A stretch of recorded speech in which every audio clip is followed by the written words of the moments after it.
Pastor గారికి వందనాలు, కూడిన సంఘస్థులందరికీ నా వందనాలు.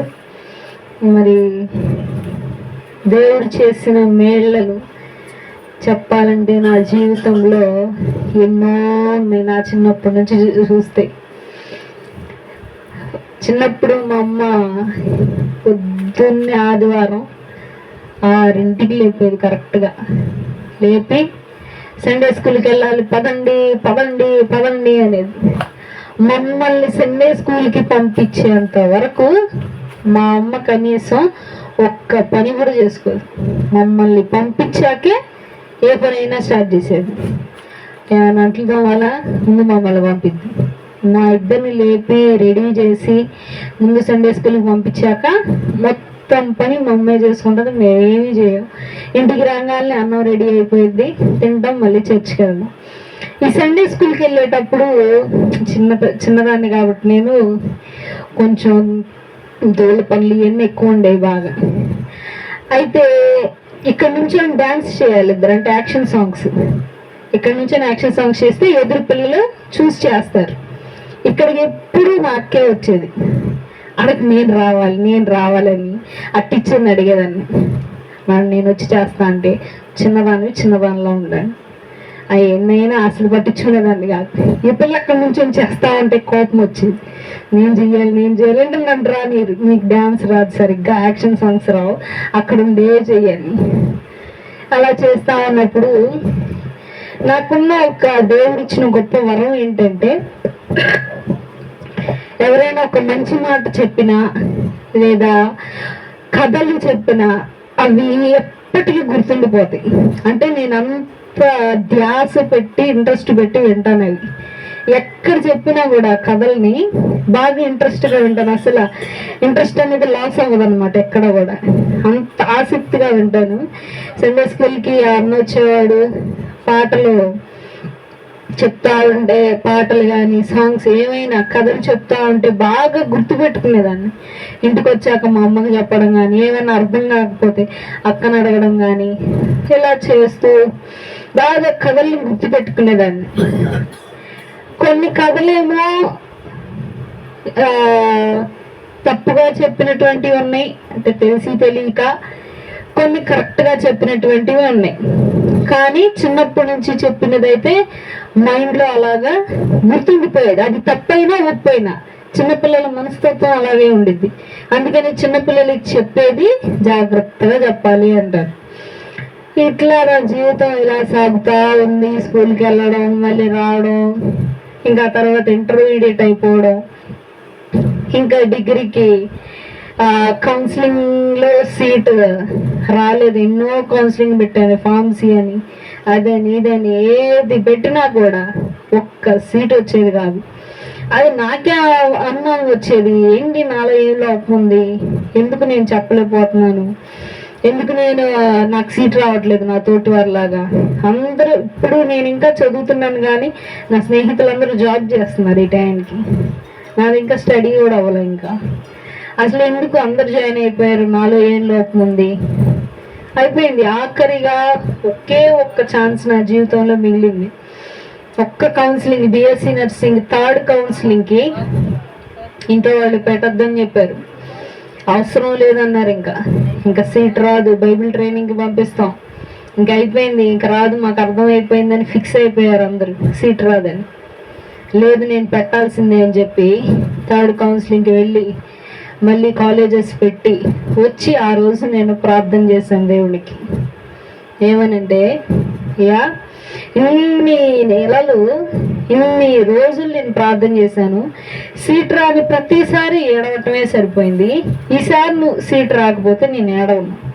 నేను ఇది ఖరాఖండిగా చెప్తున్నా, ఇట్లాగా మాట్లాడే దేవుడితో ఖరాఖండిగా చెప్తున్నా, నువ్వు ఈ 3rd కౌన్సిలింగ్లో నాకు సీట్ ఇవ్వకపోతే ఏడిచే ప్రసక్తే లేదు. నువ్వు ఇంకో చోటకి బైబిల్ ట్రైనింగ్ పంపిస్తావా, దేనికి పంపిస్తావు అటు వెళ్తాను, చదువుకుంటానికి నువ్వు సీట్ ఇస్తే వెళ్ళి చదువుకుంటాను, అంతా నీ చేతిలోనే ఉంది, కానీ ఏడవటం మాత్రం జరగదు. అయితే మా డాడీ ఫోన్ గ్రూప్లో ఒక దండయాత్ర అని ఒక గ్రూప్ ఉండేది. ఆ అడ్మిన్ అన్న చాలా బాగా వాక్యం చెప్తారు, మంచి వ్యక్తి అన్న. అన్నకు ఫోన్ చేసి ఇట్లా ప్రేయర్ చేయన్న, వాళ్ళు నోటిఫికేషన్ పెట్టేవాళ్ళు ప్రతి శుక్రవారం ప్రార్థన అవసరతలు పెట్టండి ప్రేయర్ చేస్తామని. ఫోన్ చేసి అన్నకి చెప్పేదాన్ని, అన్న ఇట్లా నాకు సీట్ రావట్లేదు అన్న, ప్రేయర్ చేయన్నా అంటే అన్న ఒక్కటే మాట అన్నాడు, నీకు ఖచ్చితంగా బీఎస్సీ నర్సింగ్ సీట్ వచ్చింది, గవర్నమెంట్ జాబ్ వచ్చింది అన్నాడు. ఒకటే మాట. అది ఎప్పుడు నేను సెకండ్ కౌన్సిలింగ్ పెట్టినప్పుడు అన్నాడు ఆ మాట. అంటే ఇంకా థర్డ్ కౌన్సిలింగ్ ఉంది, సెకండ్ కౌన్సిలింగ్ అయిపోయింది, సీట్ రాలేదని తెలిసింది, మళ్ళీ మూడో కౌన్సిలింగ్ వచ్చింది. అనుమానం స్టార్ట్ అయింది, ఇదేంటి అన్న అన్నాడుగా నీకు ఖచ్చితంగా సీట్ వచ్చింది, ఏం జాబ్ వచ్చింది, గవర్నమెంట్ జాబ్ వచ్చింది నీకు అన్నాడుగా, సీటే రాలేదు, జాబ్ ఏం వచ్చింది ఇంకా అనుకున్నా. ఆ అన్న మాట దేవుడే పలికాడు ఆ రోజు, అన్న ద్వారా పలికిచ్చాడు. అన్న అన్నట్టుగానే సీట్ వచ్చింది. ఇప్పటికీ కూడా నేను ఎగ్జామ్కి వెళ్ళే ముందు ఆ అన్నకు ఫోన్ చేసి ప్రార్థన చేయించుకుని వెళ్తాను. ఆ అన్న మాట్లాడిన మాటలు, ఆ టైంలో అందరూ ఇంకా సీట్ రాలేదు, ఏముందో లోపం ఏంటో ఈ మాటలన్నీ వినపడతా ఉన్నాయి. కానీ దేవుడు చెప్పిన మాట ఏంటి, నువ్వు వేచి చూడు, నీకు ఖచ్చితంగా నేను సీట్ ఇస్తాను. తర్వాత బీఎస్సీ నర్సింగ్ సీట్ వచ్చింది. వచ్చాక కాలేజ్లో చేరే రోజున అక్కడ ఆఫీస్లో ఒకసారి అన్నాడు, అమ్మా ఇది నార్మల్ డిగ్రీ లాగా అనుకున్నావేమో, ఒకవేళ అట్లా అనుకుని తీసుకుందాం అనుకుంటున్నావేమో, వేస్ట్ చేయడం ఎందుకు నీ సీటు, చదవలేనంటే చెప్పే ఇప్పుడే ఇంకొకరికి ఇస్తాను ఆ సీటు అని చెప్పి ఆయన మాట్లాడాడు. నేను చదువుతానన్న సంగతి నాకు తెలుసు సార్, నేను చదవగలను, నాకు ఆ నమ్మకం ఉంది, కాబట్టి మీరు ఎటువంటి ఆలోచనలు ఏం పెట్టుకోబాకండి అన్న. సరే అని చెప్పి సీట్ని ఓకే చేశారు. కాలేజ్లో జాయిన్ అయ్యాను. జాయిన్ అవ్వగానే నేను అందరికీ కంట్లో పడ్డానికి మెయిన్ రీజన్ ఏంటంటే ఒక్కదాన్నే ఉండటం. ఈ వయసులో ఈ అమ్మాయి ఒక్కతే ఉండి వంట వండుకొని తినేసి కాలేజ్కి వచ్చిద్దంట అని ఒక టాక్ అందరికీ నన్ను ప్రత్యేకంగా చూపించింది.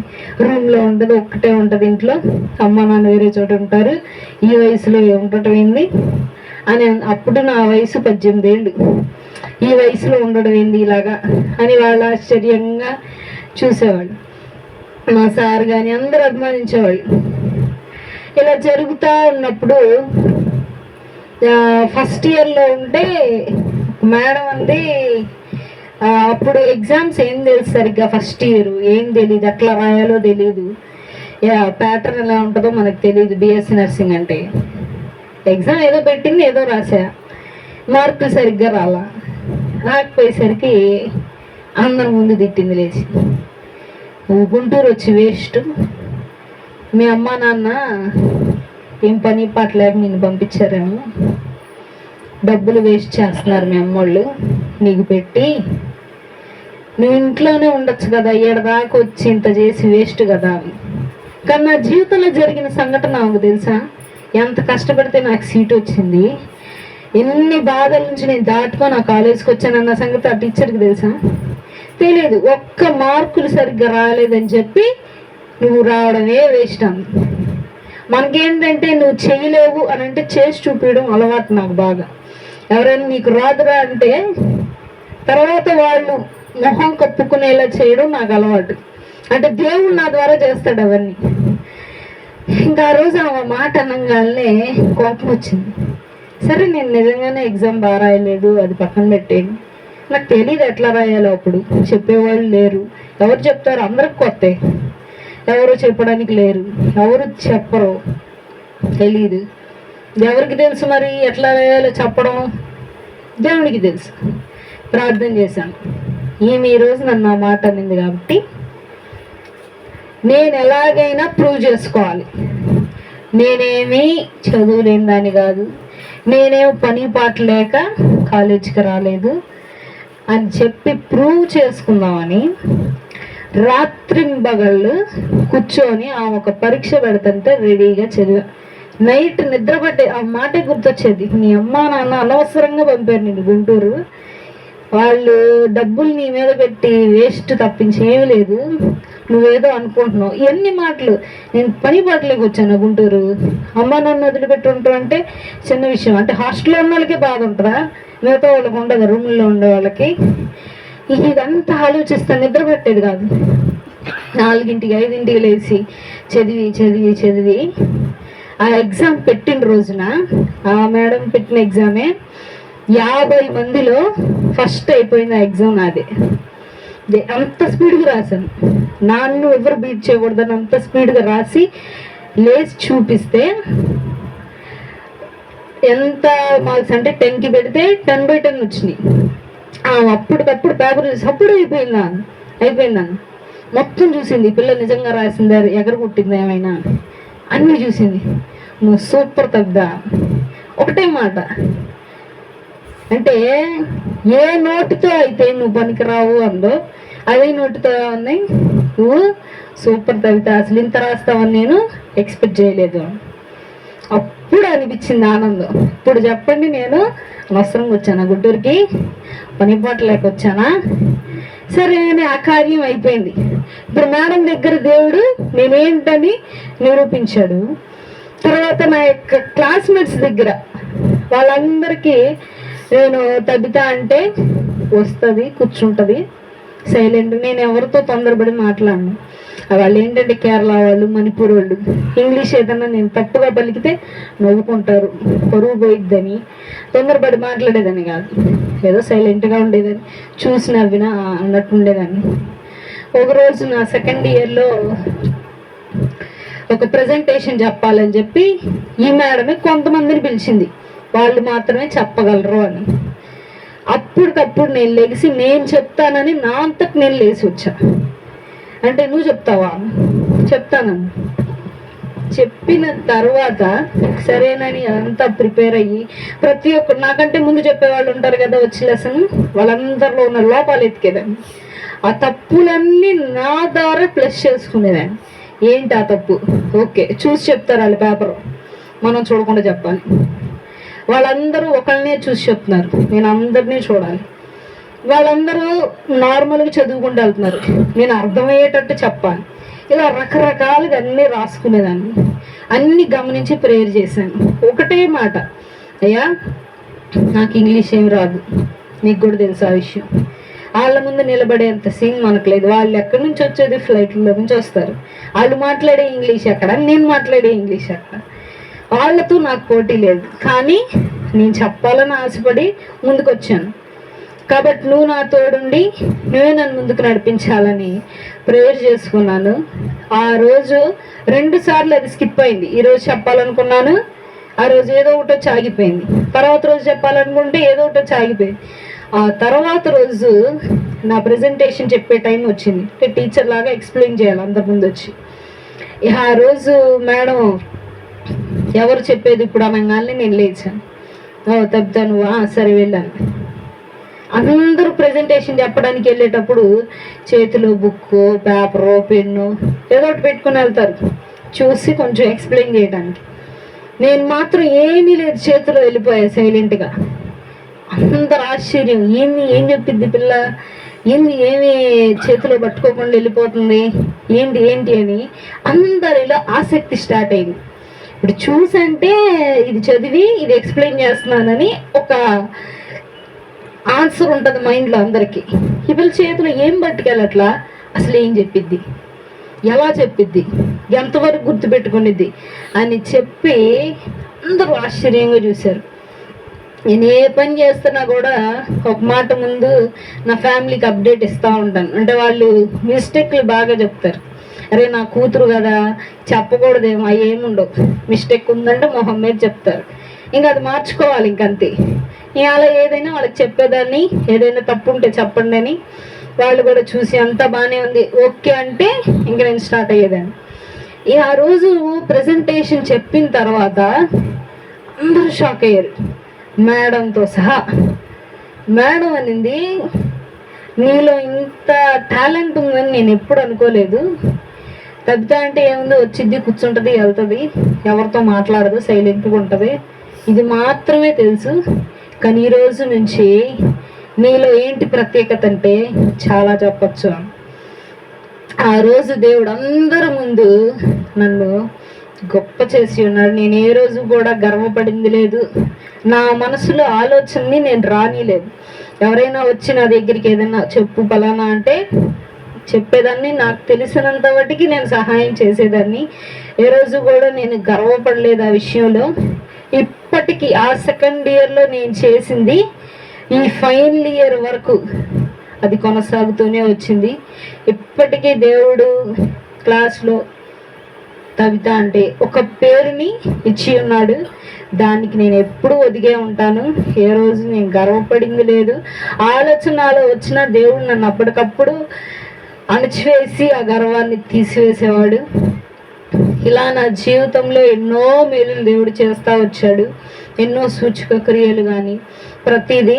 మరి లాస్ట్ ఇయర్ జ్ఞాపకం చేసుకుంటే మెయిన్గా జరిగిన విషయం ఏంటి అంటే, నేను ఎక్కువగా ఏడవటం, ఆలోచించి తలనొప్పి తెచ్చుకోవడం, రాత్రిపూట నిద్ర పట్టకపోవడం, అన్ని రకరకాల ఆలోచనలు ఉండేవి. చదువు గురించి, ఇంటి దగ్గర వాళ్ళు ఏం చేస్తున్నారని, అది ఇది ఆలోచనలో తిండి పక్కన పెట్టేసేయండి, అసలు నిద్ర ఉండేది కాదు. ఓ పక్కేమో ఎగ్జామ్కి చదవాలి, ఓ పక్కేమో ఇంటి వాళ్ళ గురించి ఆలోచిస్తా. ఈ ఆలోచనలన్నిట్లో ఉంటా మైగ్రేన్ వచ్చింది.